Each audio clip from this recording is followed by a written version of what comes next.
All right, we're here at Gorge Fly Shop today talking with Gabe. What's going on, man? Been fishing all summer, haven't you? Yeah. Yeah.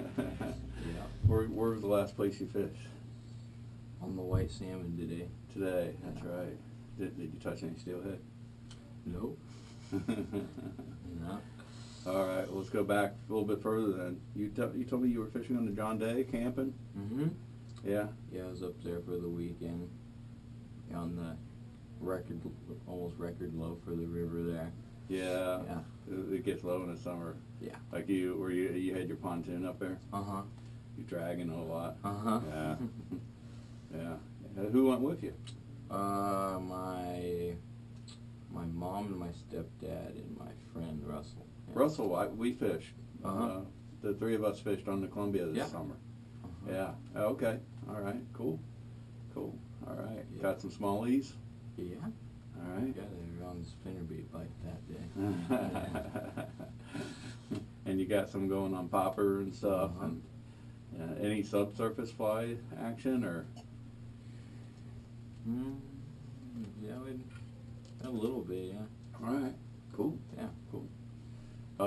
So I think we're like September 4th, man. I think you told me that tomorrow you start back school.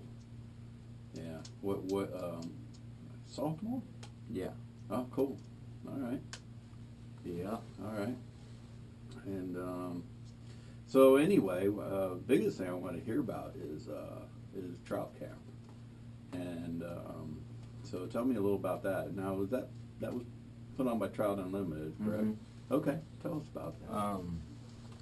Basically what the main part about it was kind of just getting a bunch of kids the same age together and kind of talking about how we could obviously conserve, which is what mostly Trout Unlimited is about, but also how we could get more kids involved into it with like ideas and ways how we could do that. Mm-hmm. So we had meetings every day. We'd sit down with the whole group of everybody there, and we Kind had of like classroom style? yeah, basically we just had Okay. a big circle of chairs and Okay. had a couple people talk and just questions and suggestions about anything that thought that we could do.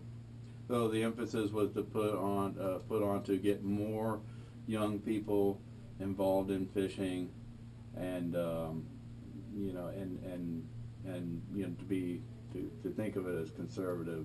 Yeah, kind of. fishing. I mean, you know, if we go back several years, we're talking about the birth of catch and release. I mean, but yet today in today's world, we even go probably beyond that. I mean, we want, you know, take care of our streams. How do we do that? How do we take care of our native stocks of fish? You know, and what have you.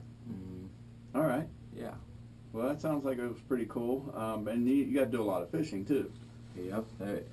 Every morning we'd get up at 5 and go fish if we wanted. 5 a.m. Yeah. And then go fish for a couple hours and come back, have breakfast, and do any activities or meetings, and go fish in the afternoon too. Okay. All right. And so tell me about some of the fishing. Like, were these like streams that we've heard of, or just no-name streams? Or Well, I'm sure you've obviously heard of the Snake. yeah, the Snake. Mm-hmm. Yeah, fished the Snake a couple times. It was really high when we were there, so fishing was decent. But we caught most of our fish there in little high water canals, basically, that from when the river blows out, and fished that. And then we also fished called the Grovant River, which goes through almost right through the campus that we were staying at. Okay. And it was decent fishing on the lower river, and then we actually went to the upper river where it flows into a lake Mm-hmm. and forms a lake, and then eventually skinnies back into a river again, and fishing was awesome up there, and we caught tons of fish. Then we also went and checked out an old dam site on this creek called Spread Creek, and kind of had an update on how it had been doing since they took out the dam. And the whole reason why they took the dam out was for native fish to be able to go up above where the dam was. So that afternoon we went and fished the upper part of the creek, and found plenty of fish up there too, so it was good to see that it was reused by fish again. Yeah, yeah. I think fish are pretty amazing in their abilities to repopulate areas where they've been void of for a long time. I think it's very real. If we give fish a chance, I think they'll take care of themselves, in a great way. So, well, that sounds really cool. So you were at a camp, right? So I mean, were you like tent camping and stuff, or cabin like? Or? Yeah, it was cabins. Mm-hmm. How many of you guys were there? I think there was 30 kids. 30. All right. All right. How did you get signed up to do this? Well, it was actually the day before all the registrations were due, and one of my teachers found out about it, and he let me know, and I signed up for it that day at lunch at school, and they email you, and you give them your phone number, and you do a phone interview, and after you do all the phone interviews, a couple weeks, they decide which interviews they thought would fit best for the camp, and then they would call you back and let you know if you made it.